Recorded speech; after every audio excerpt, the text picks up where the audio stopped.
வணக்கங்க. ஒரு வேடியாங்க. அதான் செயலாளர், கட்சியினுடைய செயலாளர்ன்னு சொன்னால், ஒரு ஒரு அசோசியேட் செக்ரட்டரின்னு சொன்னால் ரெண்டு ஒன்று தானுங்க. அவ்வளோ பவர்ஃபுல்லான போஸ்ட்டுங்க அது. ஒரு ஆளை நிற்கணுமா, நிறுத்தணுமா, அந்த ஆள் நம்ம கட்சியிலேருந்து விளக்கணுமா, என்ன எப்படி நிறுத்தணும்னு எடப்பாடிக்கு சொல்கிறாங்க. இல்லைங்க, எடப்பாடி பழனிசாமி சாருக்கு நான் சொல்கிறேன். என் பேர் ஜெகநாதன், கோயம்புத்தூரை சேர்ந்தவன். வடக்கு தொகுதியில் இருக்கேன் நான். சரிங்களா? அரசியலை பற்றி சொல்கிறேன் கேளுங்க. எப்படி விளக்கணும்னால், நீ இந்த காரணத்துக்காக இதெல்லாம் கட்சிக்கு எதிராக நீ செயல்பட்டதுனால் உன்னையே கட்சியிலிருந்து பொது செயற்குழு கூட்டி உன்னைய விளக்கப்பட்டது. அந்த தீர்மானத்தை பொதுக்குழுவில் கொடுத்து அப்ரூவ்டு வாங்கி அவனை நீக்கிடணும். இதுதாங்க ரோடு. என்னங்க, செயலாளர் ஆர்டர் போடுறாரு, செயற்குழுவில் வச்சு அதை முடிவு பண்ணுறோம். எஸ் போடுறாங்க செயற்குழுவில். அதைய பொதுக்குழுலையும் வச்சு பாஸ் பண்ணுறீங்க. அவன் கையில் கொடுக்குறீங்க, வெளியே துரத்துறீங்க. இப்படித்தான் நீக்கணுங்க. இதுதான் ரூலு, இதுதான் சட்டம், இதுதான் பவர். புரிஞ்சுதுங்களா? கட்சின்னு என்ன நினச்சிட்டு இருக்கிறீங்க? தொண்டனுங்க, லட்சக்கணக்கான தொண்டனுங்க.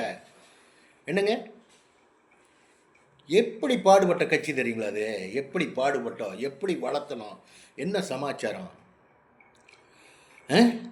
1901 சினிமா வரும்போது வருஷம் என்னாச்சுன்னு பாருங்க. அப்போ நான் சின்ன பையன்.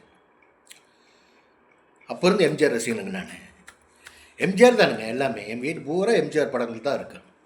பாருங்கள், இரட்டலை எம்ஜிஆர் குத்திருக்கேன் பாருங்க.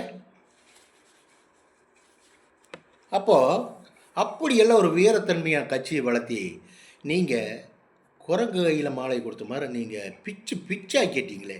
நம்ம அதிமுகவில் உறுப்பினர் அப்படின்னு சொல்கிறதுல பேர் மதிப்புள்ள இதுங்க அது.